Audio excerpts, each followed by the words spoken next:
11 आहे. 11ला आपण कितीनं पण मल्टिप्लाय केलं, सपोज 58ला केलं, 55ला केलं, 54ला केलं, एनिथिंग कोणत्या पण नंबरला आपण केलं मल्टिप्लाय, तर त्याचा आन्सर आपण लवकरात लवकर काढू शकतो. तर हे आपण करू शकतो. पहा जसं आपण 11 काय करायचं माहिती का, आता 54 × 11 करू आपण.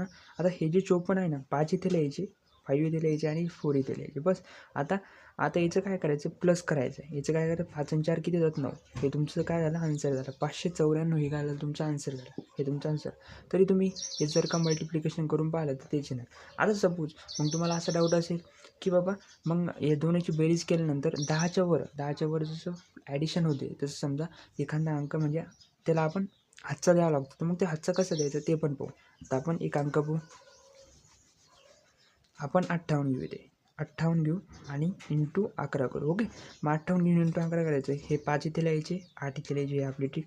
हिचे ॲडिशन केल्यानंतर आपलं आन्सर जे येतं हे 13 येतं, बरोबर. 13 मग 13शी 3 इथं लिहायचे, बट इथं हातचा द्यायचा आहे. 5 + 1 म्हणजे 1 आलेला, 1 इथे आलेला आणि 13 3 इथे, म्हणून 6 6 3 आणि 8 म्हणजे 638 तुमचा आन्सर येतो. ओके, हे असं तुम्ही आपण अशी दररोजच्या व्हिडिओमध्ये अशी ट्रिक पाहणार आहोत.